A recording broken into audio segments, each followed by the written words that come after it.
So guys, कैसे हैं आप लोग। आशा करते हैं कि आप लोग अच्छे होंगे, स्वस्थ होंगे और आप लोगों की तैयारी बेहतर चल रही होगी। तो आज के इस वीडियो में जो आपका एमपी फॉरेस्ट गार्ड का एग्ज़ाम होने वाला है 25 मई से 10 जून के बीच में, उन्हीं के टॉप मोस्ट इंपॉर्टेंट क्वेश्चंस को यहाँ पर डिस्कस करने वाले हैं। तो वीडियो काफ़ी इंपॉर्टेंट है आप लोगों के लिए, तो इस वीडियो को पूरा ज़रूर देखिए। वीडियो अच्छा लगे तो प्लीज़ वीडियो को लाइक और शेयर ज़रूर करें। जो भी हमारे नए बच्चे हैं, जिन बच्चों ने चैनल को सब्सक्राइब नहीं किया है, तो प्लीज़ चैनल को सब्सक्राइब करके नोटिफिकेशन बेल ऑन करना ना भूलें। तो चलिए वीडियो को स्टार्ट करते हैं। खुद से प्रयास कीजिएगा इन सभी क्वेश्चन के आंसर देने का। 2 से 3 सेकंड के बाद मैं आंसर क्लियर कर दूंगा। आज के सेशन में पहला क्वेश्चन, रेतीली मिट्टी की तुलना में खालिस्तान बहुत कम पार्क में है। ऑप्शन है आपकी रेत भरी मिट्टी, बी है शुष्क मिट्टी, सी है दोमट मिट्टी, डी है चिकनी मिट्टी। डी ऑप्शन जो है आपका ये बिल्कुल सही हो जाएगा, चिकनी मिट्टी। दूसरा क्वेश्चन देखिएगा। दूसरा क्वेश्चन है गाइस कि एनीमोमीटर का उपयोग किसे मापने में किया जाता है। ऑप्शन है आपके ए वोल्टेज, बी है हवा की गति, सी है विद्युत धारा, डी है उच्च तापमान। एनीमोमीटर का उपयोग हवा की गति मापने में किया जाता है, तो बी ऑप्शन जो है आपका ये बिल्कुल सही हो जाएगा। महत्वपूर्ण फैक्ट जान लीजिए, एनीमोमीटर यह हवा की गति को मापने के लिए इस्तेमाल किया जाने वाला एक उपकरण है, जो एक सामान्य मौसम स्टेशन उपकरण है या किसी भी गैस के किसी भी रूप की गणना करता है। तीसरा क्वेश्चन है इसकी, विश्व शौचालय दिवस ये कब मनाया जाता है। 3 नवंबर, बी है 29 नवंबर, सी है 19 नवंबर, डी है 9 दिसंबर।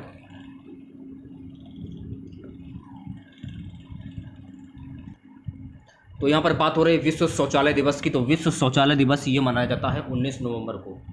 सी ऑप्शन जो है आपका ये बिल्कुल सही हो जाएगा।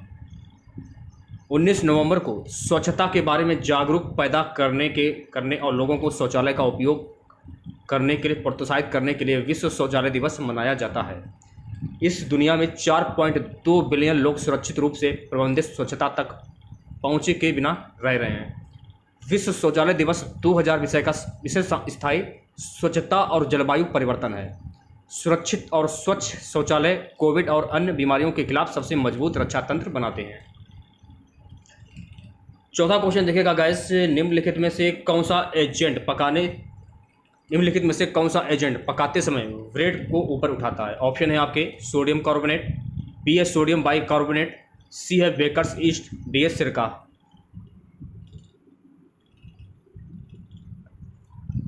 सी ऑप्शन जो है आपका ये बिल्कुल सही हो जाएगा, बेकर्स ईस्ट।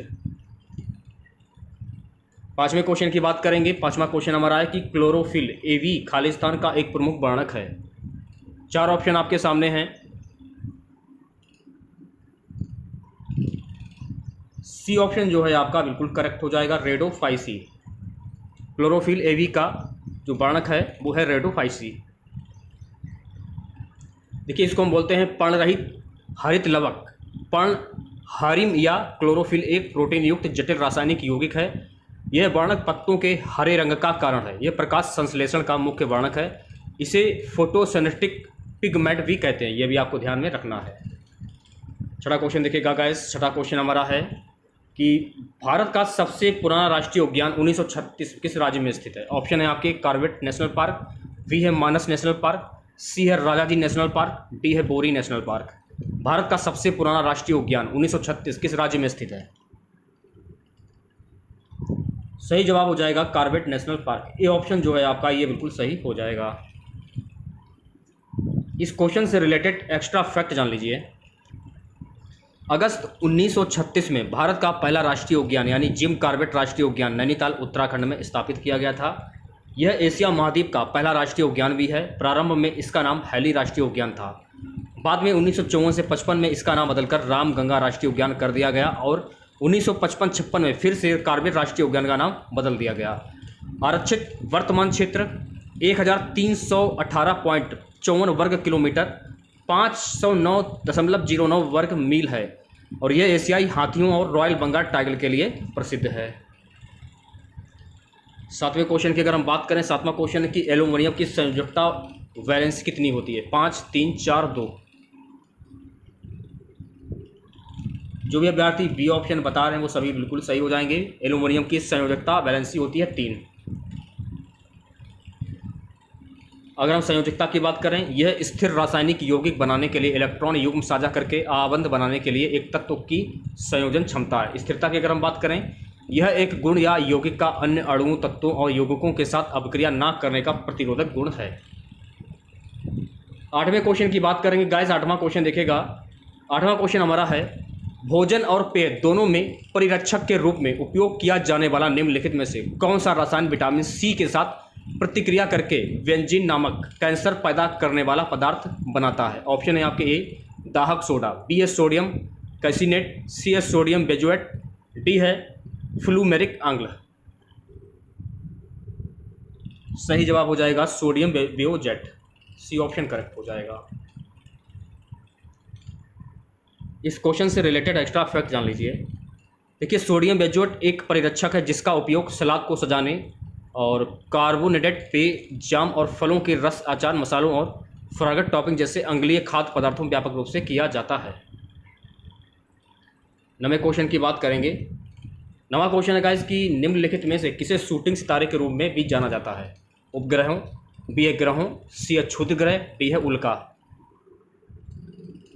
सही जवाब हो जाएगा ऑप्शन डी उल्का।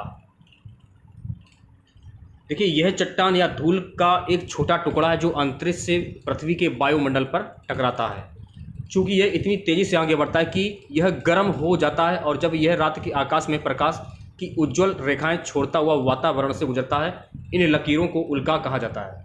जब शूटिंग सितारों की संख्या लगभग 100 प्रति घंटे तक बढ़ जाती है तो इसे उल्कापात भी कहा जाता है। अधिकांश उल्का पिंड क्षुद्र ग्रह, टकराव और धूमकेतु द्वारा निर्मित होते हैं। यह भी आपको ध्यान में रखना है। 10वें क्वेश्चन की बात करेंगे। पक्षी का शरीर ढका होता है। स्कूटर्स और सल्क, बी है मीन पंख, सी है पंख, डी है फर। देखिए, पक्षी का शरीर जो है ये पंख से ढका रहता है, तो सी ऑप्शन जो है आपका ये बिल्कुल सही हो जाएगा। नेक्स्ट क्वेश्चन देखेगा, शारीरिक व्यायाम कैसा स्वास्थ्य सुनिश्चित करता है। असंतुलित, बी अच्छा, सी खराब, डी कमजोर। जो भी विद्यार्थी बी ऑप्शन बता रहे हैं वो सभी बिल्कुल सही हो जाएंगे। शारीरिक व्यायाम अच्छा स्वास्थ्य सुनिश्चित करता है। लगातार और नियमित शारीरिक व्यायाम प्रतिरक्षा प्रणाली को बढ़ा देता है और ये हमारी नींद कम करता है। इससे हम सुबह उठने पर तकलीफ नहीं होती। हृदय रोग, रक्त वाहिका रोग, टाइप 2 मधुमेह और मोटापा जैसे समृद्धि के रोगों को रोकने में मदद करता है। यह मानसिक स्वास्थ्य को सुधारता है और तनाव को रोकने में मदद करता है। 12वां क्वेश्चन है कि गुड्स एंड सर्विस टैक्स परिषद के प्रमुख कौन है। वित्त सचिव, बी है नीति आयोग के प्रमुख, सी है प्रधानमंत्री, डी है वित्त मंत्री। सही जवाब हो जाएगा ऑप्शन डी वित्त मंत्री। जीएसटी परिषद 33 सदस्यों के साथ जीएसटी की शासीय निकाय है। भारत के माल और सेवा कर परिषद जीएसटी की अध्यक्षता केंद्रीय वित्त मंत्री करते हैं। जीएसटी परिषद के पहले अध्यक्ष अरुण जेटली थे। जीएसटी परिषद की अध्यक्षता वर्तमान में केंद्रीय वित्त मंत्री निर्मला सीतारमण कर रही हैं। जीएसटी परिषद की स्थापना भारतीय संविधान के अनुच्छेद 279A के तहत की गई है।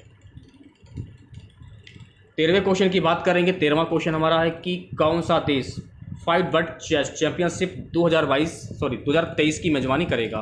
Kazakhstan, Fiji, Uzbekistan, Qatar. सही जवाब हो जाएगा option A Kazakhstan. 5 world championship 2023 का मेजबान कजाकिस्तान की राजधानी अस्ताना अप्रैल मई 2023 के दौरान 5 विश्व शतरंज चैंपियनशिप मैच की मेजबानी करेगी। 14वें क्वेश्चन की बात करेंगे। 14वां क्वेश्चन हमारा है कि कर्म योद्धा ग्रंथ किसके जीवन पर लिखा गया है। सुभाष चंद्र बोस, बी है राहुल गांधी, सी है नरेंद्र मोदी, डी है द्रौपदी मुर्मू। देखिए, कर्म योद्धा ग्रंथ जो है ये नरेंद्र मोदी के जीवन पर लिखा गया है। सी ऑप्शन जो है आपका ये बिल्कुल सही हो जाएगा।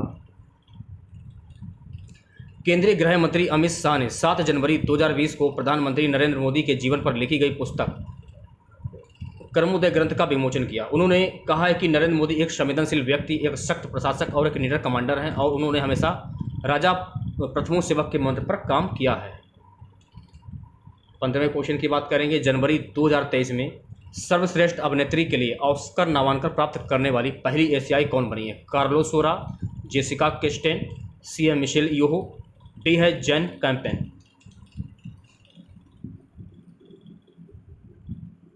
सही जवाब हो जाएगा ऑप्शन सी, मिशेल यो।